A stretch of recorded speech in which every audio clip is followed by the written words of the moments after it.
ನಮಸ್ಕಾರ ವೀಕ್ಷಕರು, ಸೀರಿಯಲ್ ಗುರು ಯೂಟ್ಯೂಬ್ ಚಾನಲ್ಗೆ ತಮಗೆಲ್ಲರಿಗೂ ಸ್ವಾಗತ.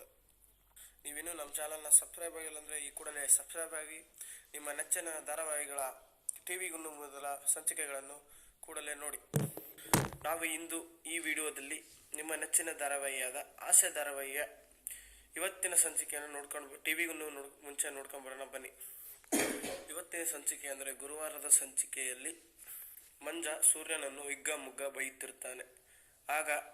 ಆಗ ಮೀನಾ ಅವನಿಗೆ ಬುದ್ಧಿ ಮಾತನ್ನು ಹೇಳ್ತಿರ್ತಾಳೆ. ಆಗ ಮೀನಾ, ನೋಡೋ, ನಿನಗೆ ಅವ್ರ ಮೇಲೆ ಗೌರವ ಇದೆಯಲ್ಲೋ ಗೊತ್ತಿಲ್ಲ, ನನ್ನ ಮಾತಿನ ಮೇಲೆ ಬೆಲೆ ಇದ್ರೆ ಸುಮ್ಮನೆ ಇರು ಅಂತ ಹೇಳ್ತಾಳೆ. ಆಗ ಮಂಜ, ಗೌರವ ಮಾತಿಗಿಲ್ಲ, ದುಡ್ಡಿಗಿದೆ ಅಂತ ಹೇಳ್ತಾನೆ. ಆಗ ಮೀನಾ, ಮಾಡೋದಕ್ಕೆ ಕೆಲಸ ಬೇರೆ ಕಡೆನೂ ಸಿಗುತ್ತೆ ಕಣ, ಅವನ ಹತ್ರನೇ ದುಡಿಬೇಕಾ ಅಂತ ಗದರಿಸ್ತಾಳೆ. ಆಗ ಮಂಜ, ಮೆಕ್ಯಾನಿಕಲ್ ಓದೋರೆಲ್ಲ ಮೆಕ್ಯಾನಿಕ್ ಕೆಲಸ ಮಾಡೋ ಕಾಲ ಬಂದಿದೆ, ಅದರಲ್ಲಿ ಕರೆದು AC ರೂಮಲ್ಲಿ ಕೊಟ್ಟು ಕೆಲಸ ಕೊಟ್ಟಿದ್ದಾನೆ, ಅವನ ಜೊತೆ ಇರೋದ್ರಲ್ಲಿ ತಪ್ಪೇನಿಲ್ಲ ಅಂತ ಹೇಳ್ತಾನೆ. ಆಗ ಮೀನಾ, ಹೀಗೆ ಅವನ ಜೊತೆ ನೀನಿರು, ಒಂದಲ್ಲ ಒಂದು ದಿನ ಕಂಬಿ ಎಣಿಸ್ಬೇಕಾಗುತ್ತೆ ಅಂತ ಹೇಳ್ತಾಳೆ.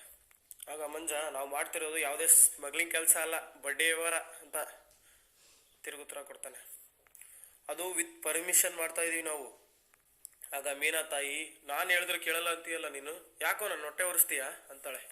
ಆಗ ಮಂಜ, ಇವತ್ತೇನೋ ನಿನ್ನ ಹೊಟ್ಟೆ ಉರಿತಾ ಇದೆಯಮ್ಮ, ಆದರೆ ಒಂದಿನ ನಾನು ನಿನ್ನ ಚೆನ್ನಾಗಿ ನೋಡ್ಕೊತೀನಲ್ಲ, ಅವಾಗ ಊರವ್ರ ಹೊಟ್ಟೆ ಎಲ್ಲ ಉರಿಯುತ್ತೆ ಅಂತಾನೆ.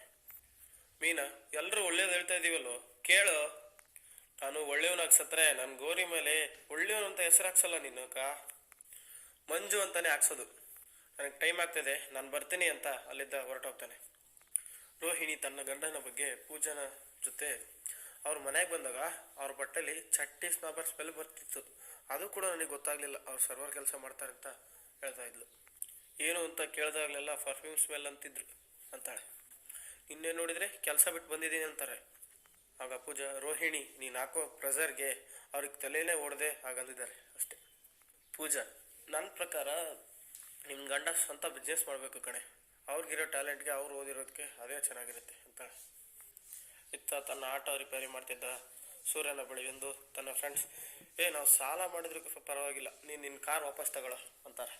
ಅದಕ್ಕೆ ಸೂರ್ಯ, ಮತ್ತೆ ಆ ಸಾಲ ತೀರ್ಸೋಕ್ಕೆ ನನ್ನ ಕಾರ್ನೇ ಮಾರಬೇಕಲ್ವಾ, ಈ ಆಟೋ ಓಡಿಸೋದಲ್ಲೂ ಒಂಥರ ಮಜಾ ಇದೆ ಕಣ ಅಂತಾನೆ. ಆಗ ಅವನ ಫ್ರೆಂಡ್ಸು, ಅದೆಲ್ಲ ನಮಗೂ ಗೊತ್ತು, ಆದರೆ ಆ ಕಾರ್ ನಿನ್ನ ಸೆಂಟಿಮೆಂಟ್ ಅಲ್ವೇನೋ ಅಂತ ಹೇಳ್ತಾರೆ. ಅಷ್ಟರಲ್ಲಿ ಅಲ್ಲಿಗೆ ಮಂಜ ತನ್ನ ಸ್ನೇಹಿತನೊಡನೆ ಬಂದು ಗಾಡಿಯಲ್ಲಿ ಕುಳಿತಿರ್ತಾನೆ. ಸೂರ್ಯನ ಫ್ರೆಂಡ್ಸು ಮಂಜ ಮತ್ತು ಅವನ ಜೊತೆ ಇರೋ ಫ್ರೆಂಡ್ನ, ಏನೋ ಸುಬ್ಬು ಮತ್ತೆ ಬಂದಿದೆಯಾ ಅಂತ ಕೇಳ್ತಾರೆ. ಆಗ ಮಂಜನ ಫ್ರೆಂಡ್, ನಮ್ಮ ಹುಡುಗ ನಿಮ್ಮ ಹತ್ರ ಏನೋ ಮಾತಾಡ್ಬೇಕಂತೆ, ಹೋಗೋ ಸುಬ್ಬು ಮಾತಾಡು, ನಾನಿದ್ದೀನಿ ಅಂತ ಹೇಳಿ ಕಳಿಸ್ತಾನೆ. ಆಗ ಸೂರ್ಯ, ನೀನು ಧೈರ್ಯವಾಗಿರೋ ಸುಬ್ಬು, ನನ್ನಿಂದ ನಿನಗೆ ಏನಾಗಲ್ಲ ಅಂತ ಹೇಳ್ತಾನೆ. ಮತ್ತೆ ಸೂರ್ಯ, ಏನೋ ಮಂಜಿಗೆ KTM ಇನ್ಮೇಲೆ ಇದೆಲ್ಲ ಇರ್ತದೆ, ಕುರುಪು ಅಲಿಯಾಸು ಎಲ್ಲ ಆದಷ್ಟು ಬೇಗ ಎಲ್ಲ ನಿನಗೆ ಸೇರ್ಪಡೆ ಆಗ್ತದೆ ಅಂತಾನೆ. ಆಗ ಮಂಜ, ಅವೆಲ್ಲ ನಿಮಗೆ ಬೇಕಾಗಿಲ್ಲ, ಮಾತಾಡ್ಬೇಕಿತ್ತು, ಅದಕ್ಕೆ ಬಂದಿದ್ದೀನಿ. ಆಗ ಸೂರ್ಯ, ಅಜಿತ, ಒಂದೆರಡು ಚೇರ್ ಹಾಕೋ, ಅದೆಲ್ಲ ಕೂತ್ಕೊಂಡು ಮಾತಾಡೋಣ. ಬಾರೋಲೆ ಕೂತ್ಕೊಳ್ಳ ಅಂತ ಸೂರ್ಯ ಮಂಜನ್ಗೆ ಹೇಳ್ತಾನೆ. ಒಂದು ಚೇರ್ ಮೇಲೆ ತಾನು ಕೂತು ಇನ್ನೊಂದು ಚೇರ್ ಮೇಲೆ ಅವ್ನ ಕಾಲು ಹಾಕಿ, ಸೂರ್ಯ, ಇವಾಗ ಪರ್ಫೆಕ್ಟ್ ಆಗಿದೆ ಪೊಸಿಷನ್, ಅದೇನೋ ಮಾತಾಡ್ಬೇಕಂತಿದ್ದೆ ಬೊಗಳ ಅಂತಾನೆ. ಆಗ ಮಂಜ, ಇದಕ್ಕೆ ಅಲ್ವಾ ನನ್ನ ಕೈ ಮುರಿದಿದ್ದು ಅಂತ ಹೇಳಿ 1 ಲಕ್ಷ ಕೊಟ್ಟು, ತಗ 1 ಲಕ್ಷ ಇದೆ ಅಂತಾನೆ. ಆಗ ಸೂರ್ಯ, ಕಳ್ಳನ ಮಕ್ಕಳು, ನನ್ನ ಮಗನ್ ದೇಪ್ ಬಿಟ್ಟಿದ್ರು ದೇಪ್ ಬಿಟ್ಟಿರ್ತಾರೆ, ಒಂದ್ಸತಿ ಕರೆಕ್ಟಾಗಿ ಎಣ್ಸ್ಕೊಂಬಿಡಪ್ಪ ಅಜಿತ ಅಂತ ಹೇಳ್ತಾನೆ. ಆಗ ಮಂಜ, 5,000 ಎಕ್ಸ್ಟ್ರಾನೇ ಇದೆ, ಇನ್ಮೇಲಿಂದ ನೀನು ನಮ್ಮ ಅಕ್ಕನ ಮನೆ ಕಳಿಸೋ ಹಾಗೇ ಇಲ್ಲ ಅಂತ ಹೇಳ್ತಾನೆ. ಮಂಜ ಹೇಳುವುದನ್ನು ಕೇಳಿ ಸೂರ್ಯ, ಯಾವುದು ಅದು ಕೂಸಲ್ಲ, ಅವ್ರು ನಮ್ಮ ಬಾಸು ಕಾಗೆ ಸುಬ್ಬು ಅಂತಾನೆ. ಆಗ ಸೂರ್ಯ, ನಿಮ್ಮ ಬಾಸ್ ಕೂಡ ನನಗೆ ಕೂಸೆ, ಕಾಗೆ ಪಿಂಡ ಹಿಡಿಯೋ ಹತ್ರ ಹೋಗ್ಬೇಕು ಮಂಜಿಗೆ, ಇಲ್ಲಿ ಕಾಗೆ ಹತ್ರನೇ ಪಿಂಡ ಬಂದ್ಬಿಟ್ಟಿದೆ ಅಂತಾನೆ. ಮುಗಿದೋಯ್ತು ನಿನ್ನ ಜೀವನ ಅಂತ ಮಂಜನ್ಗೆ ಹೇಳ್ತಾನೆ. ಅದೆಲ್ಲ ನಿಮಗೆ ಬೇಕಾಗಿಲ್ಲ, ದುಡ್ಡು ಕೊಟ್ಟು ಆಯಿತು ಅಲ್ವಾ, ಆ 5,000 ಹೆಚ್ಚಿಗೆ ಇರೋದ್ರಿಂದ ಇನ್ಮೇಲಿಂದ ನೀನು ನಮ್ಮ ಅಕ್ಕನ ಮನೆ ಕೂಡ ಕಳಿಸೋಗಿಲ್ಲ ಅಂತ ಮತ್ತೊಮ್ಮೆ ಹೇಳ್ತಾನೆ. ಆಗ ಸೂರ್ಯ ಚೇರ್ನಿಂದ ಮೇಲೆದ್ದು ಮಂಜನ್ಗೆ ಕಪಾಳಕ್ಕೆ ಒಂದು ಬಿಡ್ತಾನೆ. ಆಗ ಅಲ್ಲೇ ಇದ್ದ ಕಾಗೆ ಸುಬ್ಬು, ಯಾಕೋ ಹೊಡೆದೆ ಅಂತ ಸೂರ್ಯನ ಮೈ ಮೇಲೆ ಬೀಳ್ತಾನೆ. ಆಗ ಕಾಗೆ ಸುಬ್ಬು, ಬೇಡ ಸೂರ್ಯ, ಇವೆಲ್ಲ ಚೆನ್ನಾಗಿರಲ್ಲ ಅಂತಾನೆ. ಆಗ ಸೂರ್ಯ, ಹೋಗೋ ಗುಲ್ಡು, ಓದಿದ್ರೆ 4 ಕಡೆ ದೂರ ಹೋಗಿ ಬೀಳ್ತೀಯ, ಹೋಗಲೇ ಗುಲ್ಡು ಅಂತ ಬೈತಾನೆ. ಆಗ ಸುಬ್ಬು, ಹೇಳ್ಬಿಡು ಚೇತನ, ನನ್ನ ಸವಾಸ ಒಳ್ಳೇದಲ್ಲ ಅಂತ ಸೂರ್ಯನ ಫ್ರೆಂಡ್ಗೆ ಹೇಳ್ತಾನೆ. ಆಗ ಚೇತನ, ನಿನಗೆ ಹೇಳ್ಕೊಳ್ಳಲಿ ಸೂರ್ಯನ ಸವತ ಒಳ್ಳೇದಲ್ಲ ಅಂತ ಹೇಳ್ತಾನೆ. ನಿನಗೆ ಲಾಸ್ಟ್ ವಾರ್ನಿಂಗ್ ಕೊಡ್ತಾ ಇದೀವಿ, ಇಲ್ಲಿಂದ ಹೋಗ್ಬಿಡು ಅಂತ ಸುಬ್ಬುಗೆ ಹೇಳ್ತಾನೆ. ಮಾತಾಡಿದ್ದಾಯ್ತಲ್ವೋ, ಹೋಗೋಣ ಬಾರ ಮಂಜ ಅಂತ ಸುಬ್ಬು ಕರ್ಕೊಂಡು ಹೋಗ್ತಿರ್ತಾನೆ. ಆಗ ಸೂರ್ಯ, ಬಾಮೈದ ನಿಂತ್ಕೊಳ್ಳಲ್ಲ, ಇದರಲ್ಲಿ ನನಗೆ ಪಾಲು ಬೇಕಾಗಿಲ್ಲ ಗುರುವೆ, ನಿನ್ನ ಐಶ್ವರ್ಯ ತಗೊಂಡು ಹೋಯ್ತಾ ಇರು ಅಂತ ಹೇಳಿ ಕಳಿಸ್ತಾನೆ. ಆಗ ಅಲ್ಲೇ ಇದ್ದ ಚೇತನ, ಏನೋ ಬಾಮೈದ ನಿಮ್ಮ ಬಾಮೈದಲ್ಲಿ ಬಲೆ ನನ್ನ ಮಗ, ಬಿಟ್ಟಾಕಲೇ ಬಿಟ್ಟಾಕೋ ಎಂದು ಸೂರ್ಯ ಹೇಳಿದಾಗ ಚೇತನ್, ಅದನ್ನು ಬಿಡ್ತೀನಪ್ಪ, ಇದು ದುಡ್ಡು ಏನಂತ ಹೇಳ್ಕೊಡ್ತೀವಿ ಮನೇಲಿ ಅಂತ ಕೇಳ್ತಾನೆ. ಮಂಜ ಕದ್ದಿದ್ದು ಆ ದುಡ್ಡು ತಂದಿದ್ದೀನಿ ಅಂತ ಹೇಳ್ತೀಯಾ?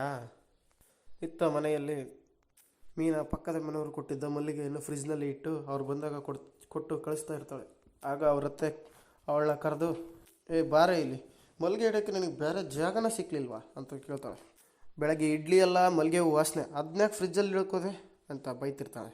ಆಗ ಅಲ್ಲೇ ಇದ್ದ ರಂಗನಾಥ್, ಮಲ್ಲಿಗೆ ಅಂತ ಇಡ್ಲಿ ಬೇಕಂತೀಯ, ಮಲ್ಲಿಗೆ ವಾಸನೆ ಬೇಡವೇನೆ ಅಂತ ಕೇಳ್ತಾನೆ. ಆಗುತ್ತೆ ರಾಯ್ರೆ, ಆದರೆ ಮಲ್ಲಿಗೆ ವಾಸನೆ ಇರೋ ಇಡ್ಲಿ, ಚೆಂಡು ವಾಸನೆ ಇರೋ ಚಟ್ನಿ ಎಲ್ಲ ತಿನ್ನೋಕ್ಕಾಗುತ್ತೆ ರಾಯ್ರೆ. ರಂಗನಾಥ್, ನಿನಗೇನು ತಾನೇ ಆಗುತ್ತೆ, ಇದೇ ಕೆಲಸನ ರೋಹಿಣಿನ ಮಾಡಿದರೆ ತುಂಬ ಸಂತೋಷಪಟ್ಬಿಡ್ತಿದ್ದೆ ಅಂತ ಹೇಳ್ತಾನೆ. ಆಗ ಮೀನಾತೆ, ಅವರು ಹೂವಿನ ಸುಪ್ಪತ್ತಿಗೆಲ್ಲಿ ಬದುಕ್ತಿರೋರು, ಹೂವು ಕಟ್ಕೊಂಡು ಬದುಕ್ತಿರೋರಲ್ವ, ಅಲ್ಲಿ ನೋಡಿ ಕೈಯಲ್ಲಿ ಲಾಭ ಹೇಗೆ ತಾಂಡವ ಆಡ್ತಿದೆ ಅಂತ ಮೀನಲ್ಲಿ ಕೈಲಿರೋ ದುಡ್ಡನ್ನು ತೋರಿಸ್ತಾಳೆ. 600 ರೂಪಾಯಿ. ರೋಹಿಣಿ ನನ್ನ ಹೆಸರಲ್ಲಿ ಪಾರ್ಲಲ್ಲಿ ಇಟ್ಟಿದ್ದಾಳೆ, ಲಾಭದಲ್ಲಿ ನನಗೆ ಪಾಲು ಕೊಡ್ತಾಳೆ ಗೊತ್ತಾ ಅಂತ ರಂಗನಾಥ್ ಮುಂದೆ ಹೇಳ್ತಾಳೆ. ಆಗ ರಂಗನಾಥ್ ಅವರು, ಪಾರ್ಲರು ಅದು ನಿನ್ನ ಹೆಸರಲ್ಲಿ. ಆಗ ರಂಗನಾಥ್ ಅಂಟಿ, ಆದರೆ ಈ ಮೀನಾ ನನ್ನ ಮನೆ ಮುಂದೆನೇ ಅಂಗಡಿ ಇಟ್ಟಿದ್ದಾಳೆ, ಆದರೂ 1 ರೂಪಾಯಿ ಕಾಯಿನೂ ಎಲೆ ಅಡಿಕೆ ಮೇಲೆ ಇಟ್ಟು ಕೊಟ್ಟಿದ್ದು ನೋಡಲಿಲ್ಲ ನಾನು. ಆಗ ಸೂರ್ಯ ಅಲ್ಲಿಗೆ ಬರ್ತಾನೆ. ಆಗ ರಂಗನಾಥ್, ನಿಮ್ಮಪ್ಪ ಹೆಸರಲ್ಲಿ ನಿನ್ನ ಹೆಸರಲ್ಲಿ ಮಾತ್ರ ಮನೆ ಬರ್ಕೊಟ್ಟಿರೋದು, ಅಂಗಡಿನಲ್ಲ ಅಂತ ಹೆಂಡ್ತಿಗೆ ಬೈತಾನೆ. ಆಗ ರಂಗನಾಥ್ ಹೆಂಡ್ತಿ, ಆ ಅಂಗಡಿ ಇರೋದು ನನ್ನ ಮನೆ ಮುಂದೆ, ನನ್ನ ರೋಡ್ ಮೇಲೆ ಅಂತ ಹೇಳ್ತಾಳೆ. ಆಗ ಸೂರ್ಯ, ಹಂಗಾದ್ರೆ ವಿಮಾನನೂ ನಿಮ್ಮ ಮನೆ ಮೇಲೆ ಹೋಗುತ್ತೆ, ಅವ್ರ ಹತ್ರನೂ ಹೋಗಿ ರೊಕ್ಕ ಇಸ್ಕೊಂಬಿಡು ಅಂತಾನೆ. ಆಗ ಸೂರ್ಯ ತಾಯಿ, ಇವಳು ಹೆಂಡತಿ ಹೆಸರು ಎತ್ತಂಗೆ ಇಲ್ಲ, ಹಾಗೆ ಬಂದ್ಬಿಡ್ತಾನೆ. ಅವಳ ನೆಂಟ್ರ ಸಕ್ಕರೆ ನಿನಗೆ ಸಪೋರ್ಟ್ ಮಾಡ್ತಿರೋದು ಅಂತ ಮೀನಾಗಿ ಹೇಳ್ತಾನೆ.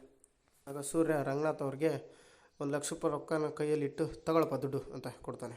ಆಗ ಅಲ್ಲಿಗೆ ಬಂದ ಮನೋಜ್, ಲೇ ಯಾವುದೋ ಇದು ದುಡ್ಡು, ಮಿಲ್ಟ್ರಿ, ಬಂದ್ಯಾ ಬಾ ಅಂತ ಸೂರ್ಯ ಮನೋಜ್ಗೆ ಹೇಳ್ತಾನೆ. ಆಗ ಸೂರ್ಯ ತನ್ನಪ್ಪನಿಗೆ, ಅಪ್ಪ ಪೊಲೀಸರು ನಮ್ಮವರಪ್ಪ, ಆ ಕಳ್ಳ ಕದ್ಕೊಂಡೋಗಿದ್ದ ದುಡ್ಡನ್ನ ತಂದುಕೊಟ್ರು ಅಂತ ಹೇಳ್ತಾನೆ. ಆಗ ರೋಹಿಣಿ, ಇದು ಯಾಕೋ ನಂಬೋ ಥರ ಇಲ್ವಲ್ಲ. ಆಗ ಸೂರ್ಯ, ದಿಟ ನೀವು ಕರ್ಕೊಂಬಂದಿದ್ದಲ್ಲ ಮಲೇಷ್ಯಾದಿಂದ ಮ್ಯಾಕೆನ ಅಂತ ರೇಗಿಸ್ತಾನೆ. ಆಗ ರೋಹಿಣಿ, ಕಂಪ್ಲೇಂಟ್ ಕೊಟ್ರೆ ಈಗಿನ ಕಾಲದಲ್ಲಿ ಸರಿಯಾಗಿ ವಿಚಾರಣೆ ಆಗೋಣ, ಆದರೆ ಕಂಪ್ಲೇಂಟ್ ಕೊಡದೆ ಪೊಲೀಸರವ್ರು ಅವ್ನು ಹೇಗೆ ಹಿಡಿದ್ರು ಅಂತ ಹೇಳ್ತಾಳೆ. ಹೌದಲ್ವಾ, ಕಂಪ್ಲೇಂಟ್ ಕೊಡ್ದೇ ದುಡ್ಡು ಹೆಂಗೋ ತಂದರು? ಸೂರ್ಯ ನಿಜ ಹೇಳು ಅಂತ ಮನೋಜ್ ಕೇಳ್ತಾನೆ. ಸೂರ್ಯ, ನಿನ್ನ ಹೆಂಡ್ತಿ ಬಾಯಲ್ಲಿ ಸ್ವಲ್ಪ ರೆಡ್ ಸಿಗ್ನಲ್ ಹಾಕ್ಬೇಕು ಕಣೋ, ನಾನ್ ಸ್ಟಾಪಾಗಿ ಮಾತಾಡ್ತಾನೆ ಇರ್ತಾಳಲ್ವ. ಆಗ ಸೂರ್ಯ ತಾಯಿ, ಅವನ್ನ ಕರ್ಕೊಂಬರೋದಲ್ವೇನೋ, ಅವನ್ನ ಕಪ್ಪಾಳ ಕಿತ್ತೋಗೋ ಥರ ಹೊಡಿತಿದ್ದೆ ಕಳ್ಳನ ಅಂತಾಳೆ. ಆಗ ಸೂರ್ಯ, ಅವನು ಈಗ ಜೈಲಲ್ಲಿದ್ದಾನೆ, ಹಾಗೂ ನಿನ್ಗೆ ಹೊಡಿಬೇಕಂದ್ರೆ ನೀನೀಗ ಜೈಲಿಗೆ ಹೋಗಬೇಕು ಅಂತ ಅವಳ ತಾಯಿಗೆ ಹೇಳ್ತಾನೆ.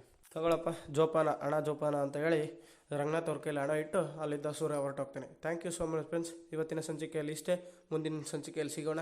ಇದೇ ರೀತಿ ನಿಮ್ಮ ನೆಚ್ಚಿನ ಧಾರಾವಾಹಿಗಳನ್ನು ಟಿವಿಗೆ ಮುನ್ನ ನೋಡಲು ನಮ್ಮ ಚಾನಲ್ನ ಈ ಕೂಡಲೇ ಸಬ್ಸ್ಕ್ರೈಬ್ ಆಗಿ. ನಿಮ್ಮ ಒಂದು ಸಬ್ಸ್ಕ್ರೈಬ್ ನಮಗೆ ತುಂಬ ಸ್ಫೂರ್ತಿ ನೀಡುತ್ತೆ ಅಂತ ಹೇಳ್ತಾ ಈ ವಿಡಿಯೋನ ಇಲ್ಲಿಗೆ ಮುಗಿಸ್ತಾ ಇದ್ದೀನಿ.